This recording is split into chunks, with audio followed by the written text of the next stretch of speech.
야당 얘기를 좀 해보고 싶은데요.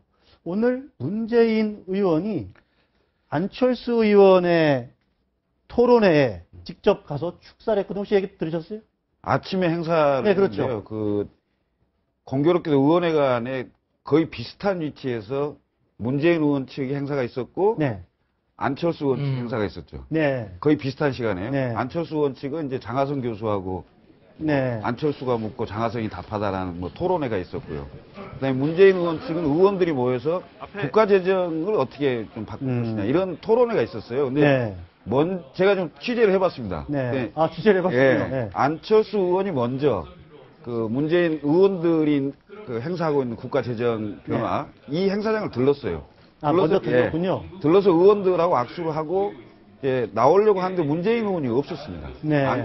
그 자리에 안 왔어요. 그래서 이제 본인 행사장으로 와서 네. 이제 행사를 진행하고 있는데 네. 문재인 의원이 그 의원들 하는 행사를 내려왔더니 안철수 의원이 왔다 갔다 이러니까 이제 안철수 의원 행사장을 와서 축사를 한 겁니다.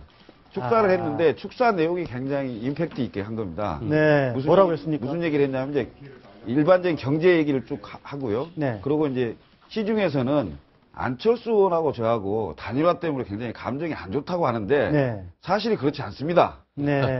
하는 얘기를 했고 동지적 관계다. 그렇습니다. 네. 서로 협력을 해야만 네. 정권 교체가 가능하고 네. 앞으로 그렇게 협력해서 갈 겁니다. 네. 이렇게 이제 축사를 했다는 겁니다. 네. 근데 거기에 대해서 안철수 의원은 아무런 코멘트를 안 했는데 네. 안철수 의원 주변 얘기를 들어보니까 안철수 의원도 문재인 의원하고 최근에 안철수라는 왜라는 책이 있었잖아요. 그렇죠. 네. 그 책이 발간되면서 단일화 과정의 어떤 비화나 서로의 감정 싸움 같은 게 있을 수 있었는데 네. 그 점에서 좀 부담스러워했는 것 같아요. 그래서 네. 봉합하는 차원에서 그렇게 좀 보여주는 것도 좋고 네. 또 한 가지는 전당대회를 앞두고 문재인 의원이 굉장히 급하긴 급했는 것 같다. 이런 얘기도 하더라고요. 근데 그분이 네. 물과하기는 말입니까? 당내에서 네. 그분들 정치 철학도 상이하고 네. 여러 가지 잘하는 환경도 다르고 섞일 수 없는 분들 같은데요. 네. 저는 좀 그분이 친해질 수 없다는 생각이 드네요. 두 분께서.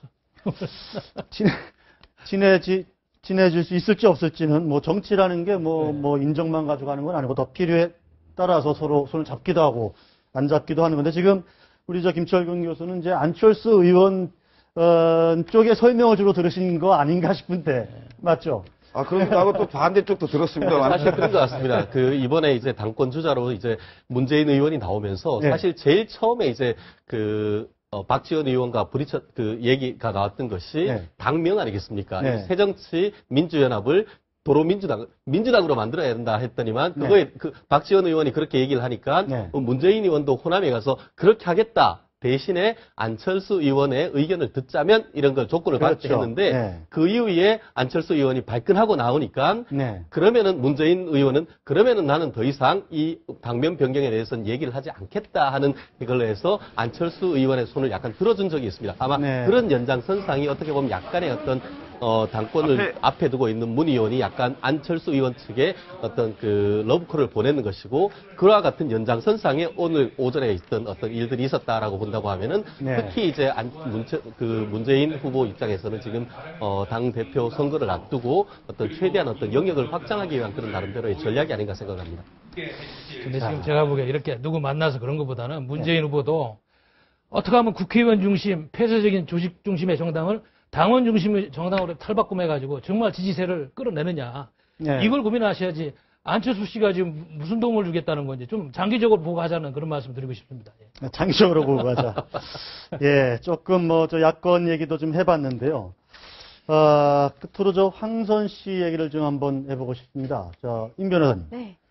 근데 황선 씨가 지난번 토크 콘서트 할 때 이른바 테러라고 규정을 해야 될지 말아야 될지 논란도 있습니다만은, 고교생 있지 않습니까? 네. 고교생을 그때는, 선처해달라, 이렇게 얘기를 했는데, 왜 느닷없이 또 고소를 했을까요? 살인미수로? 네, 돌연 살인미수로 고소를 했죠.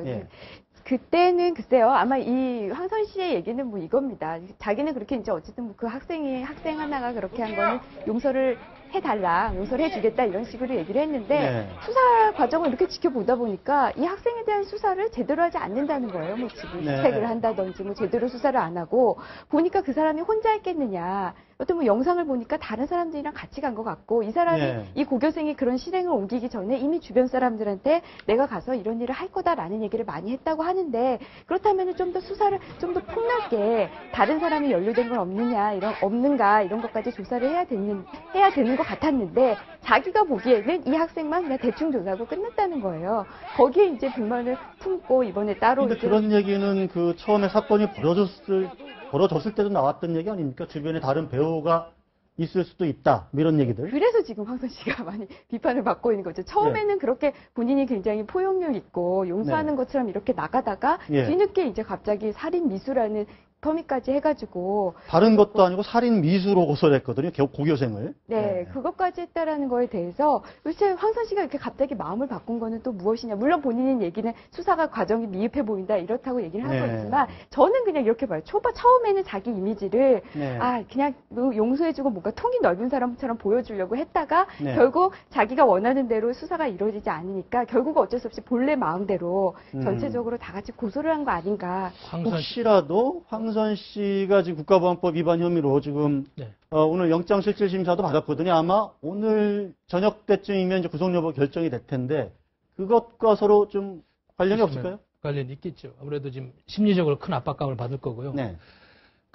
아무튼 소위 종북이든 진보를 지향한 종북이든 그분들의 그 정치적인 철학은 평등 사상이고 약자에 대한 배려. 이게 고등학교 3학년 정의감에서 했다고 그러는데 처음에는 그런 인간적인 휴머니즘이 발동됐겠지만 나중에 이제 자기가 그동안의 정보 활동에 대해서 사법당국에서 아주 세게 나오고 사법적인 잣대를 들이대니까 본인도 이제 그런 지렛대를 이용해서 항변을 하고 있습니다만은 하여튼 그거는 고등학교 학생의 수사 문제는 아주 적은 문제고 큰 거는 황선 씨가 과연 대한민국을 해치는 활동을 했느냐 안 했느냐 이것이 주목적이기 때문에 우리가 좀 큰 초점을 흐리면 안 된다는 생각이 드네요. 그렇다면 지금 국가보안법 위반 혐의 여러 가지가 있을 텐데 어떻습니까? 오늘 구속영장이 참 쉽게 판단하기 발부될까요? 쉽게 판단하기 쉽지는 않은 상태인데요. 사실 이분 그 황선 씨 같은 경우에는 이미 아시다시피 이제 북한에 가서 그 기획 출산설까지 있고 실제로 보면 남편과 함께 국가보안법으로 이미 처벌된 전례가 있습니다. 근데 특히 이번 사건 특히 신은미 씨하고 같이 했던 그런 이른바 콘서트가 생각보다 본인들이 의도했던 것보다 훨씬 더 큰 사회적 반향을 일으켰습니다. 그렇기 때문에 그런 취지에서는 아마 특히 검찰이나 어떤 공안 당국에서는 죄가 굉장히 무겁다라고 판단해서 아마 영장까지 청구를 했는 것 같은데 모르겠습니다. 저도 단정할 수는 없습니다만 법원에서는 여전히 달리 판단할 가능성이 있고 특히 이번 전주에서 같은 경우에는 그 과정에서 본인들이 하고자 했던 것을 다 못했고 약간 피해를 입었다는 측면도 없지 않기 때문에 아마 지금 현재로서는 저희가 어떤 수사 기록을 보지 아니한 상태에서 영장이 발부된다 안 된다 단정하기는 쉽지는 않습니다만 말씀하신 대로 지금 이렇게 살인 미수나 이런 혐의로 고소했는 것 같은 경우에도 아마 일정 부분 어떤 피해자로서의 어떤 그런 것을 최대한 부각하려고 하는 그런 전략이 보이는데요. 그런 점이 어떤 식으로 재판부에 호소가 될지 여부에 따라서 영장이 발부될 수도 있고 기각될 가능성도 있다 이렇게 생각을 합니다. 사법적인 잣대도 중요하지만 국민 정서도 상당히 중요한 겁니다. 이미 김정일 소개하는 선전책자에 저분 이름이 등장해가지고 북한에서 선전 활동이 활용되고 있는데 그 국민 정서를 어떻게 무시하고 사법적인 잣대만 이야기할 수 있습니까? 이건 우리 사회가 건강하지 못한 겁니다. 지금 남북 공동선언 실천연대라는 이런 조직에서 활동을 하면서 이적 동조 행사를 9건 주도했다. 그러니까 오해가 있을 수도 있는데 과거에 국가보안법 위반 혐의로 적용이 돼서 형을 받았는데 그걸 다시 끄집어내서 다시 죄를 묻는 게 아니라 그 이후에 여러 가지 이적 활동을 했다. 그랬기 때문에 다시 이제 영장을 청구한 거다. 이런 거 아니겠습니까?